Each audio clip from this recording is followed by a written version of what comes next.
믿음의 눈 들어 주를 9월 20일 주일 예배를 시작하겠습니다. 복 있는 사람은 악인들의 꾀를 따르지 아니하며 죄인들의 길에 서지 아니하며 오만한 자들의 자리에 앉지 아니하고 오직 여호와의 율법을 즐거워하여 그의 율법을 주야로 묵상하는도다. 그는 시냇가에 심은 나무가 철을 따라 열매를 맺으며 그 잎사귀가 마르지 아니함 같으니 그가 하는 모든 일이 다 형통하리로다. 악인들은 그렇지 아니하며 오직 바람에 나는 겨와 같도다. 그러므로 악인들은 심판을 견디지 못하며 죄인들이 의인들의 모임에 들지 못하리로다. 무릇 의인들의 길은 여호와께서 인정하시나 악인들의 길은 망하리로다. 아멘. 저희들을 창세전에 택정하시고 여기까지 인도해 주신 주님 감사드립니다. 오늘 예배 가운데 임재하여 주시고 예배가 신령과 진정으로 드려지는 예배가 되게 하여 주시옵소서. 이 모든 말씀 거룩하신 예수님의 이름으로 기도드립니다. 아멘. 찬송가 23장입니다. 만입이 내게 있으면 그 입 다 가지고 내 구주 주시는 종을 늘 찬송하겠네. 그 은혜로우신 하나님 날 도와주시고 그 크신 영광을 입혀 다 알게 하소서. 내 주의 귀한 이름이 날 위로하시고 이 귀의 음악 같으니 참 희락되도다. 내 죄의 본색 깨뜨려 그 결박 푸시고 이충한 마음을 비로소 호청케 하셨네. 아멘. 사도신경 하심으로 신앙 고백하시겠습니다. 전능하사 천지를 만드신 하나님 아버지를 내가 믿사오며 그 외아들 우리 주 예수 그리스도를 믿사오니 이는 성령으로 잉태하사 동정녀 마리아에게 나시고 본디오 빌라도에게 고난을 받으사 십자가에 못 박혀 죽으시고 장사한 지 사흘 만에 죽은 자 가운데서 다시 살아나시며 하늘에 오르사 전능하신 하나님 우편에 앉아 계시다가 저리로서 산자와 죽은 자를 심판하러 오시리라. 성령을 믿사오며 거룩한 공회와 성도가 서로 교통하는 것과 죄를 사하여 주시는 것과 몸이 다시 사는 것과 영원히 사는 것을 믿사옵나이다. 아멘. 교동문 4번입니다.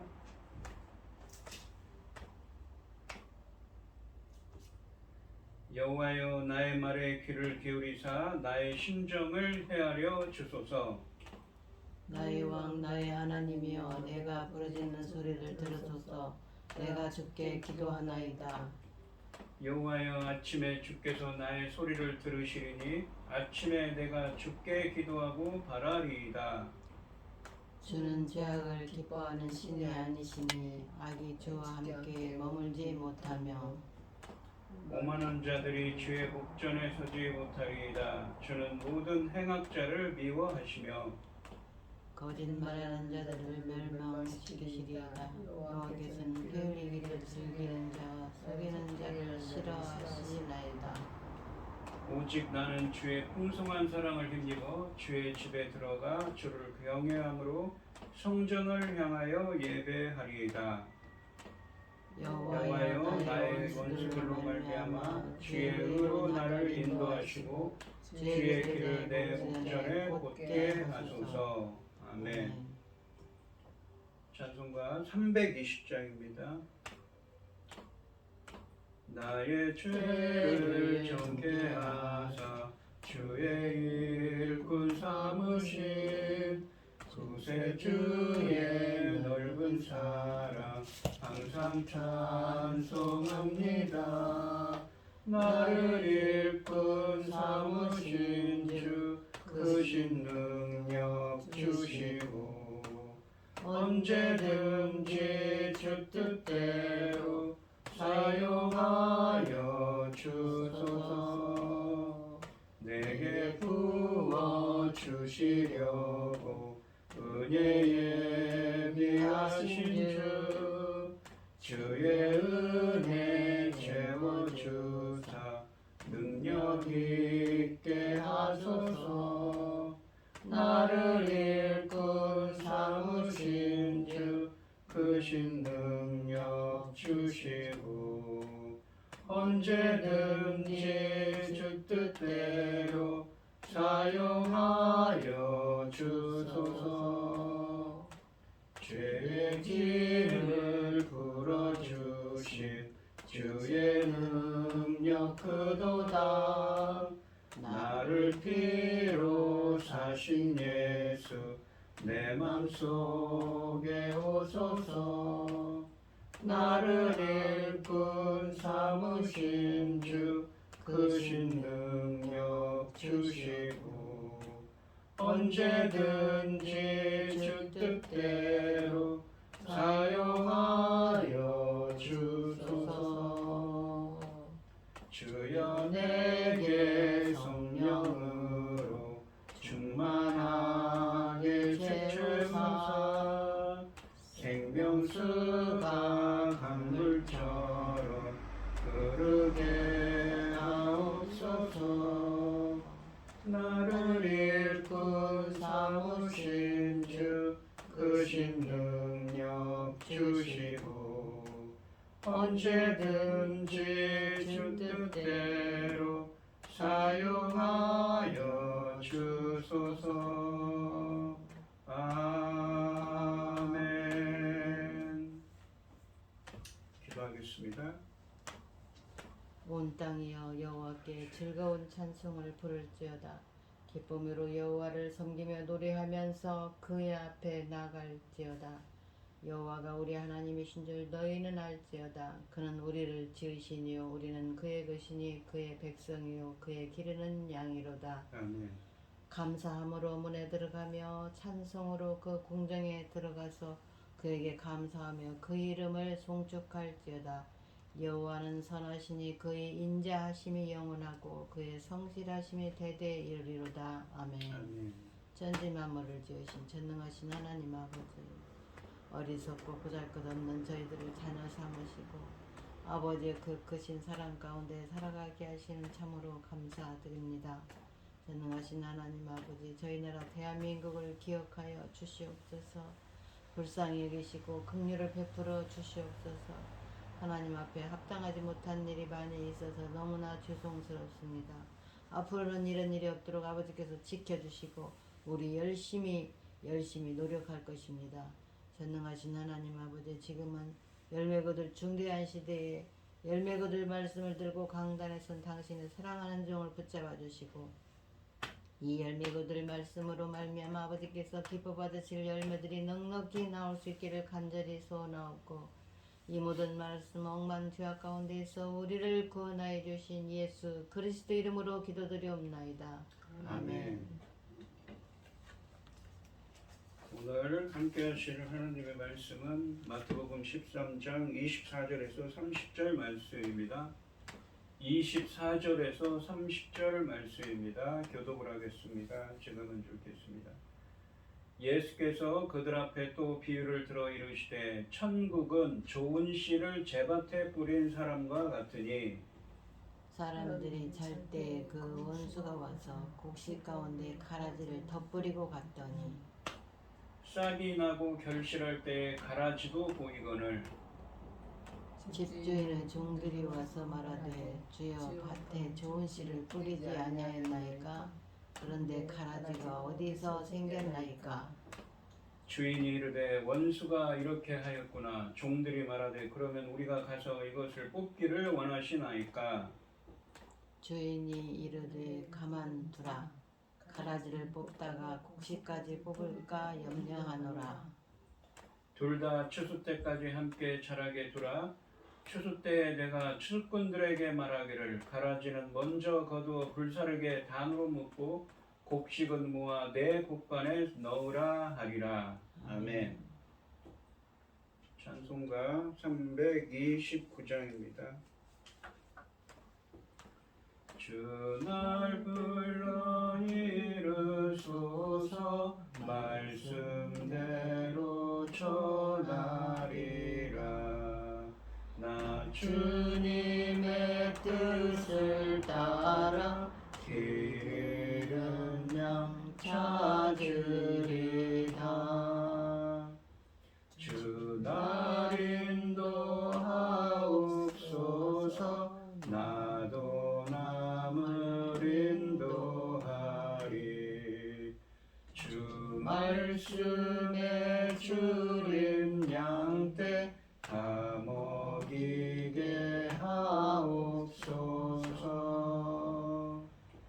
저 든든한 반석 위에 날 세우사 힘주소서. 내 손을 겨울에 빠진 저 무리를 건지리다. 내 주 얼굴 뵙기까지 주님 나를 도우소서.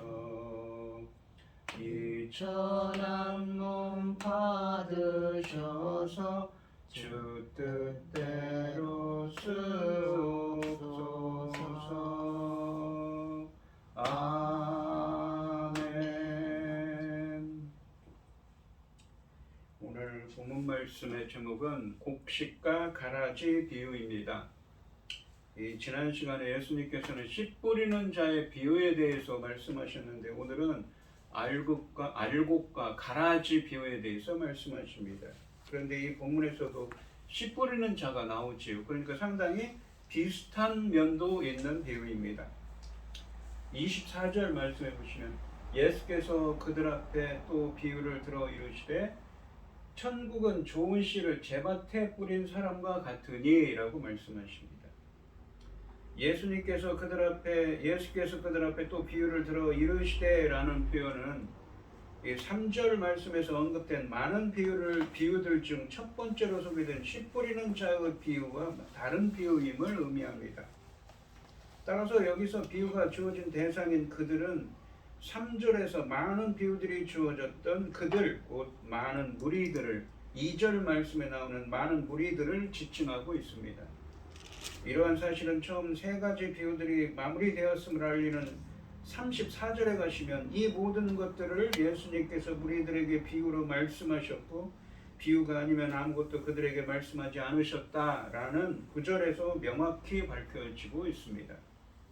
이처럼 이 알곡과 곡식과 가라지 비유도 비유 자체는 무리에게 공개적으로 주어지는 데 반해서 해설은 36절에 가시면 제자들에게만 제한적으로 주어지는 형식을 취하고 있습니다.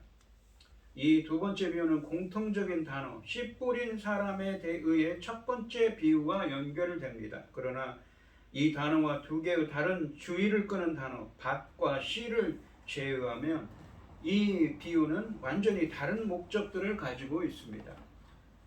하반절에 보시면 비유는 천국은 좋은 씨를 제밭에 뿌린 사람과 같으니로 시작합니다. 그런데 우리가 이 히브리어 헬라 원문에 보시면 하늘나라는 무엇무엇과 같다라는 말로 시작하지만 이 말씀은 하늘나라는 무엇무엇과 연관된 경우와 같다의 의미로 해석되어야 합니다. 그러니까 이 하늘나라는 좋은 씨앗을 제밭에 뿌린 사람과 같다라는 표현은 하늘나라와 농부를 대응시키고 있습니다. 그러니까 이 의미가 잘 매칭이 안 되지요. 하지만 실제 비유에서 하늘나라는 농부 자신보다는 그 농부가 씨앗을 뿌린 행동과 연관해서 일어나는 재반 현실과 그 결과에 대응되고 있습니다. 따라서 이런 의미를 살리기 위해서는 도입부를 하늘나라는 자기 밭에 이 자기 밭에 좋은 씨앗을 뿌린 사람과 연관된 경우와 같다라고 보아야 합니다. 이러한 경우들은 같은 도입부들로 시작하는 다른 비유들, 예를 들면 22장에 가시면 혼인잔치의 비유, 그리고 25장에 가시면 열천어의 비유에서도 이 흔히 나타나는 현상입니다. 농부는 누구나 자기 밭에 좋은 씨앗을 뿌립니다. 37절과 38절 말씀에서 좋은 씨앗을 뿌린 사람은 인자, 즉 예수님으로 해석하고 있고, 좋은 씨앗은 하나님 나라의 아들들, 그 하나님의 사람들로 밝혀집니다. 여기서 인자가 뿌린 씨앗을 수식하는 좋은이라는 형용사는 아들들의 자질을 시사합니다. 하지만 인자가 씨앗을 뿌릴 때 그것이 이미 좋은 것이라는 사실은 그 좋은 자질이 개개인 스스로의 노력으로 된 것이 아니라는 것을 알려줍니다. 그 근원이 인자, 그러니까 주님에게 있음을 시사하고 있습니다. 한편 씨앗이 뿌려진 인자의 밭은 38절 말씀해 보시면 세상으로 또한 밝혀집니다. 이처럼 이 비유는 세상 가운데 하나님 나라의 백성을 세우시기 위해 인자이신 예수님께서 행하신 사역과 그와 더불어 일어나는 상황 전개에 관한 것입니다. 25절 말씀해 보시면 사람들이 잘 때에 그 원수가 와서 곡식 가운데 가라지를 덧뿌리고 갔더니 라고 되어 있습니다. 사람들이 잘 때 곧 밤에 그 원수가 와서 곡식 가운데 가라지를 덧뿌리고 갔습니다.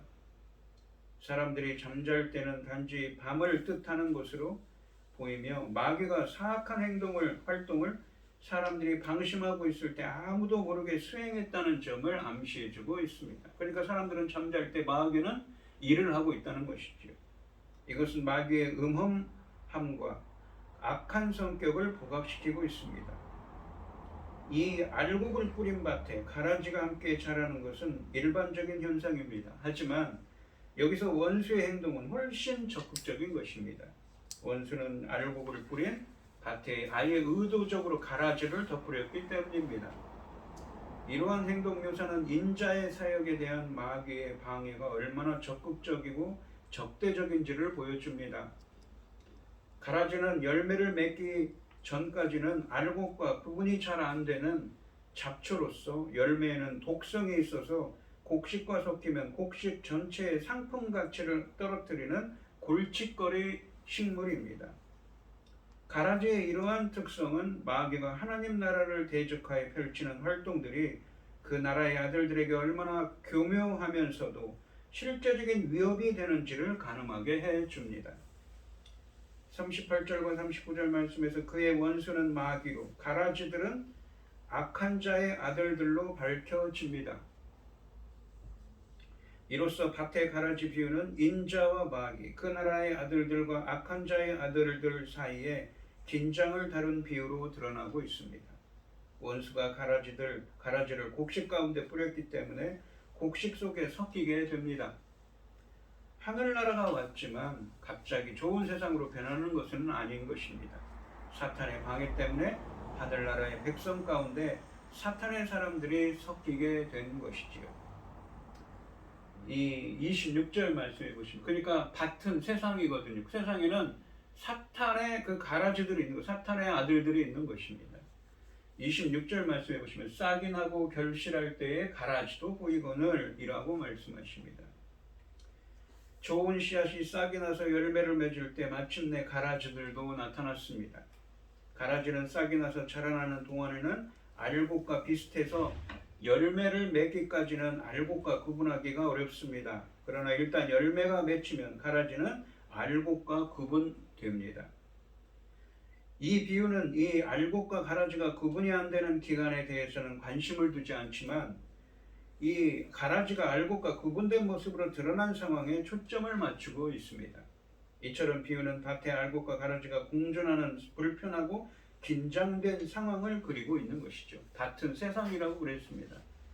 이러한 그림은 문맥적으로 지금까지 예수님과 제자들의 하나님 나라 선포, 그러니까 예수님이 마태복음 5장부터 7장까지에서는 산상수훈의 말씀으로, 그리고 7장에서 9장까지는 여러 가지 이적들과 기적들로 이 무엇입니까? 사역을 했고 또 10장에서는 예수님의 제자들이 또 사역을 행했습니다. 이러한 하나님 나라의 선포에 냉담한 반응을 보이거나 반대하는 반응을 보이던 유대교 지도자들과 이 세대의 모습을 적나라하게 반영합니다. 어디에 나옵니까? 마태복음 11장과 12장에 나오지요. 그러니까 이 13장에 나와서 이 비유들이 그러한 상황들을 설명을 해주는 것입니다. 세상에는 이런 사람도 있다. 이 비유는 그들이 바로 가라지로서 예수님께서 사역하시는 현 세상에서 하나님 나라의 아들들과 함께 활동하고 있는 악한 자의 아들들임을 확인해 주고 있습니다. 그리고 그들의 출현은 마귀의 적극적인 방해 공작의 결과라는 점도 확인해 주고 있습니다. 세상에는 곡식과 가라지가 공존합니다. 밭주인이신 하나님은 좋은 씨를 뿌리고 원수인 사탄은 가라지를 뿌립니다. 밭주인이 씨를 뿌린 목적은 결실을 이지만 원수가 가라지를 뿌린 목적은 밭을 망치는 것입니다. 우리의 마음과 우리가 사는 세상은 말씀이 역사하는 자리이면서 동시에 늘 사탄이 유혹하는 자리이기도 합니다. 안이한 마음으로 방심하면 말씀을 빼앗기고 미혹에 넘어질 수 있습니다. 심판은 하나님께 속한 일입니다. 그러나 우리는 쉽게 속아 넘어가지 말아야 합니다. 사탄은 계책을 가지고 있으며 그 아들들은 지금 활동하고 있기 때문입니다. 27절 말씀해 보시면 집주인의 종들이 와서 말하되, 그 집주인의 종들이니까 집주인은 누구입니까? 예수님이고 종들은 제자들이지요. 주여 밭에 좋은 씨를 뿌리지 아니하였나이까? 그런데 가라지가 어디서 생겼나이까? 라고 묻습니다. 이제 종들의 질문과 더불어 대화 형식이 시작됩니다. 질문의 도입은 좋은 씨앗을 뿌린 사람 곧 예수님을 집주인이라고 지칭하며 새로운 등장인물 곧 종들을 등장시킵니다. 여기서 종들은 예수님의 제자들이지요. 그들은 집주인을 주님이라고 부르는데 이것은 제자들이 예수님을 주여 큐리오스라고 합니다. 헬라어로. 주님이라고 부르는 마태복음의 경향을 잘 반영하고 있습니다. 종들이 집주인에게 묻습니다. 주여 밭에 좋은 씨를 뿌리지 아니하였습니까? 그런데도 가라지가 어디서 생겼습니까? 종들은 집주인이 그의 밭에 좋은 씨앗을 뿌린 사실을 잘 알고 있습니다. 그런데 뜻밖에도 그 밭에 가라지들이 나타난 상황에 당황한 듯합니다.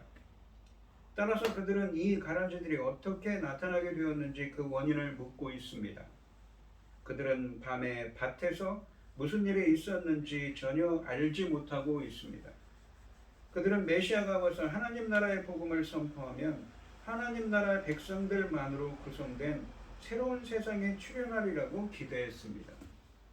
그런데 정작 그 나라의 복음이 반응하지 않고 오히려 그 복음에 대적하는 자들이 그들 눈앞에 현존한다는 사실 때문에 그들은 고민했을 것입니다. 그래서 그들은 내심 이런 질문을 가지고 있었습니다. 메시아와 함께 하나님 나라가 도래했는데도 어떻게 이 악한 자들이 존재하게 된 것이란 말인가? 그렇게 궁금해했던 것이지요. 마치 그런 것을 이 비유를 통해서 보여주고 있는 것입니다. 28절 말씀해 보시면 주인이 이르되 원수가 이렇게 하였구나. 원수는 누구입니까? 사탄이죠. 종들이 말하되 그러면 우리가 가서 이것을 뽑기를 원하시나이까? 라고 묻습니다. 상반절에 보시면 주인이 이르되 원수가 이렇게 하였구나 라고 되어 있습니다. 이 집주인이신 예수님은 종들에게 그들이 잠자고 있을 때 일어났던 상황을 말씀해 주셨습니다. 집주인은 자신의 밭에 무슨 일이 일어났는지 잘 알고 있습니다. 그런데도 그는 원수의 행동을 묵과하고 있습니다. 집주인의 답변은 밭에 가라지가 나타난 것이 원수의, 그러니까 사탄의 적대적인 활동의 결과임을 분명히 밝히고 있습니다. 그런데 25절에 이 원수가 39절에서는 마귀라고 사탄이라고 지칭되는 점은 긴장을 조성합니다. 이러한 긴장은 마귀 활동이 사람을 통해서 이루어짐을 반영하고 있기 때문입니다. 하반절에 보시면 종들이 말하되 그러면 우리가 가서 이것을 뽑기를 원하시나이까? 집주인의 답변을 들은 종들은 그에게 질문 겸 제안을 합니다. 그들의 이러한 제안은 당시 문부라면 누구나 생각할 만한 자연스러운 제안입니다. 양분과 햇빛을 가로채서 곡식의 성장을 저해하는 가라지들은 당장 제거하는 것이 최종적인 곡식 수확량에, 그러니까 이 본문에 나오는 곡식은 헬라어로 보시면 밀입니다. 이 밀, 곡식 수확량에 도움이 될 것이 분명하기 때문입니다. 여기서 뽑다라고 번역된 이 헬라어는 이 모으다의 의미도 있습니다. 그러니까 성경에서 이 최후 심판을 위해 악한 것들을 모으는 행위로 자주 사용된 단어입니다. 그러니까 이 뽑다는 단어는 심판을 의미하는 단어라는 것입니다. 29절 말씀해 보시면 주인이 이르되 가만두라, 가라지를 뽑다가 곡식까지 뽑을까 염려하노라 라고 말씀하십니다. 종들의 당연해 보이는 제안에 대한 집주인의 답변은 부정적입니다. 가만두라, 가라지를 뽑다가 곡식까지 뽑을까 염려하노라 라고 말씀하십니다. 집주인의 이러한 답변은 일반적인 농사법으로 보면 의외입니다. 하지만 집주인의 부정적인 답변 이유는 분명합니다. 가라지들을 뽑다 보면 필연적으로 곡식도 밀도 뽑히기 때문입니다. 가라지가 열매를 맺을 때쯤 되면 뿌리가 깊이 박혀서 곡식에 뿌리와 뒤엉켜 있기 때문에 밀에 피해를 주지 않고 가라지만 뽑는다는 것은 사실상 불가능합니다. 집주인의 답변은 그의 관심이 어디에 있는지를 잘 보여줍니다. 집주인은 수확량보다는 곡식, 그러니까 밀 하나하나의 안전에 관심을 두고 있습니다. 이것은 일반 농부들의 관점에서 보면 잘 이해되지 않는 것입니다. 하지만 이것이 세상 농사법과 다른 하나님 나라의 농사법의 비밀입니다. 즉, 이 누가복음 9장 52절로 56절 말씀해 보시면 제자들이 자신들을 받아들이지 않는 사마리아의 한 마을 사람들을 하늘의 불로 멸망시켜 버릴지 묻지만 예수님은 제자들을 꾸짖으시고 다른 마을로 가셨습니다. 예수님은 그 마을에 적어도 잠재적인 하나님 나라의 아들들이, 백성들이 있다고 판단하시고 당신 일행을 거절하는 가라지들과 그들 가운데 섞여 있을 곡식이 함께 멸망당하는 것을 원치 않으셨습니다. 게다가 그들을 거절하는 이들 가운데도 아직은 열매가 미숙하여 확실히 드러나지 않지만 결국에는 열매를 맺을, 그러니까 하나님의 나라를 받아들이고 하나님의 백성이 될 사람들이 있다고 생각하셨던 것입니다. 그러한 가능성이 있다고 보셨던 것이지요. 마태복음 10장 14절로 15절 말씀에 있는 것처럼 하나님의 복음 선포를 거절하는 자들에 대해 제자들이 해야 될 것은 무엇입니까? 발에 흙을 털고 그 고을을 떠나는 것입니다.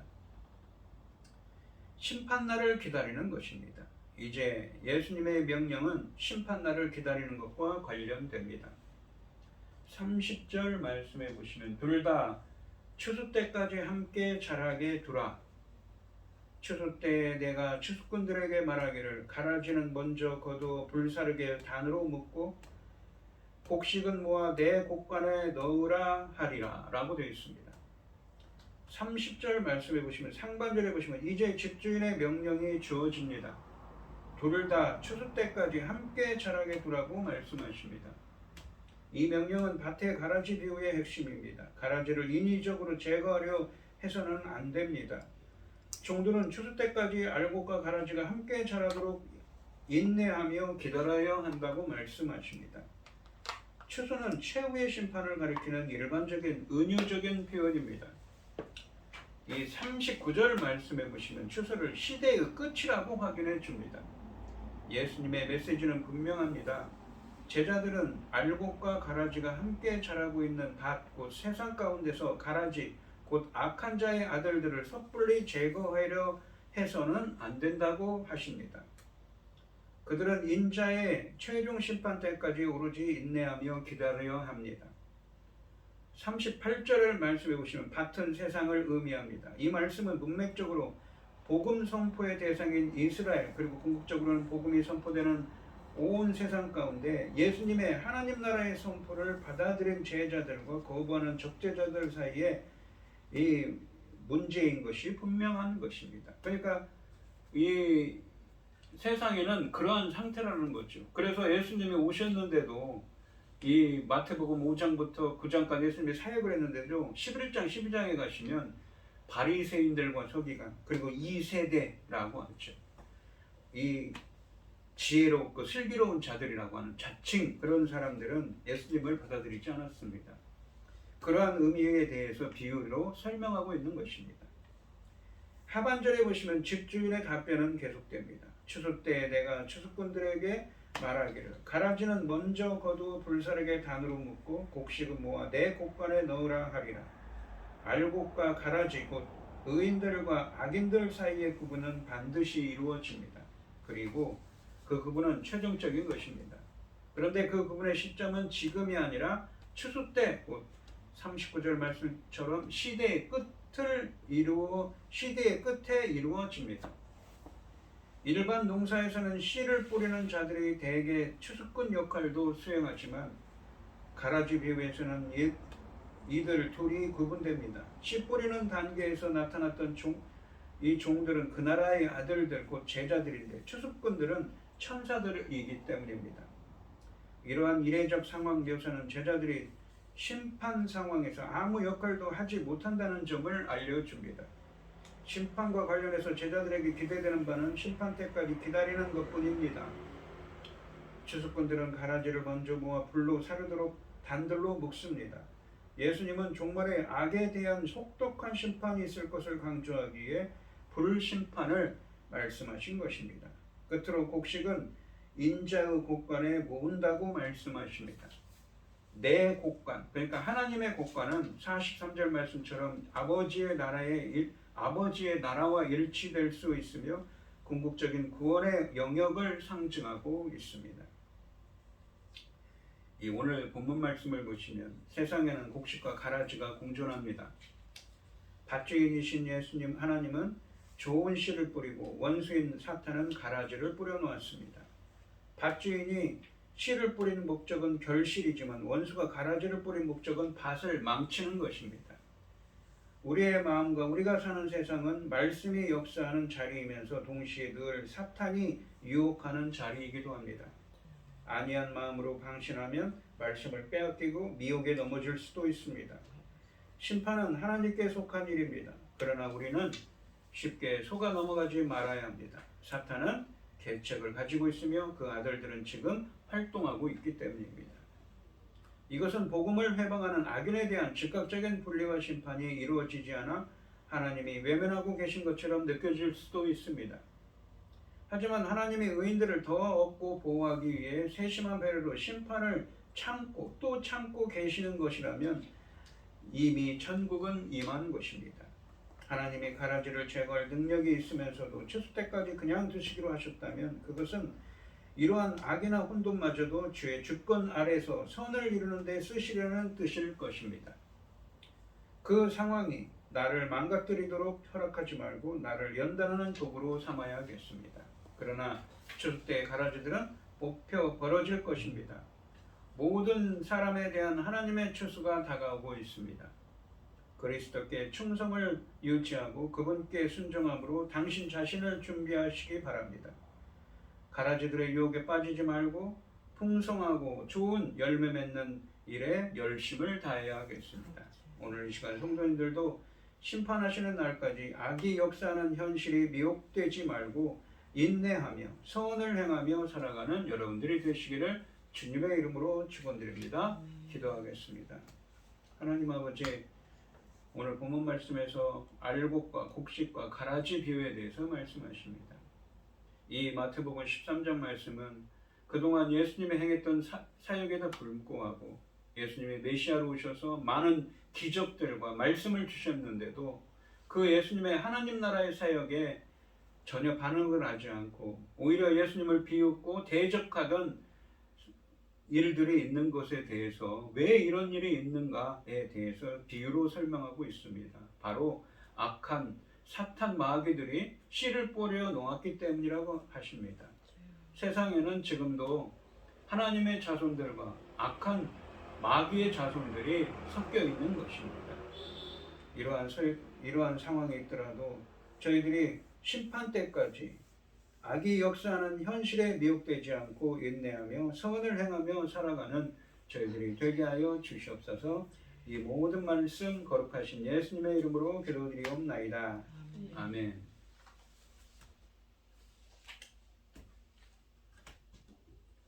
찬송가 93장입니다. 예수는 나의 힘이요 내 생명 되시니 구주 예수 떠나 살면 죄 중에 빠지리 눈물이 앞을 가리고 내 앞에 근심 쌓일 때 위로하고 힘주시니 주 예수.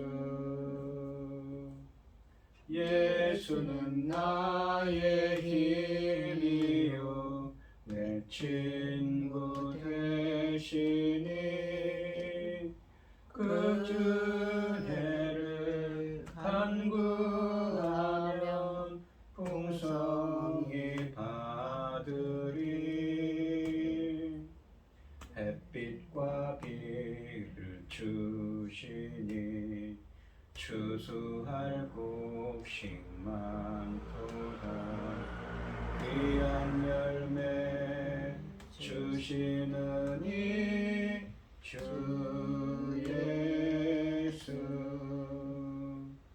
예수는 나의 힘이요 내 기쁨 되시니 그 명령을 준행하여 늘 충성하겠네. 주야로 보호하시며 바른 길 가게 하시니 의지하고 따라가리 주 예수. 예수는 나의 힘이요 내 소망 되시니 이 세상을 떠나갈 때 곧 영생 얻으리. 한없는 복을 주시고 영원한 기쁨 주시니 나의 생명 나의 기쁨 주 예수. 아멘. 기도하겠습니다. 참 감사하신 하나님, 오늘도 주신 말씀처럼 이 악한 것들과 공존하는 하나님의 백성들이 공존하는 세상에서 항상 선을 행하며 악한 것들에 미혹되지 않고 인내하며 선을 행하는 저희들이 되게 하여 주시옵소서. 오늘 이 시간 주님의 은혜에 감사드리며 김혜순 권사님, 최병용 집사님 주님께 귀한 예물을 드립니다. 드려지는 손길마다 주님께서 기억하시고 이 간과 기도에 귀 기울여 주시고 응답하여 주셔서 하나님의 기뻐하시는 뜻을 행할 수 있도록 인도하여 주시옵소서. 기뻐받아 흠양하여 주실 줄 믿사오며 이 모든 말씀 거룩하신 예수님의 이름으로 기도드리옵나이다. 아멘. 찬송가 5장을 하시고 축도하심으로 오늘 예배를 마치겠습니다.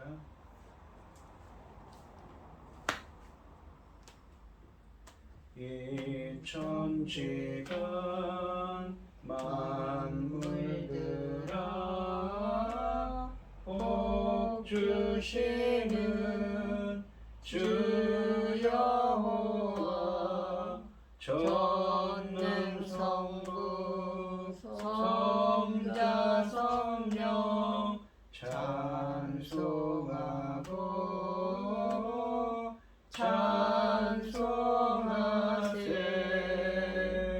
아멘. 이제는 주 예수 그리스도의 은혜와 아버지 하나님의 극진하신 사랑과 성령의 교통하심이 성도들 머리 위에 이제로부터 영원히 함께 있을지어다. 아멘. 아멘.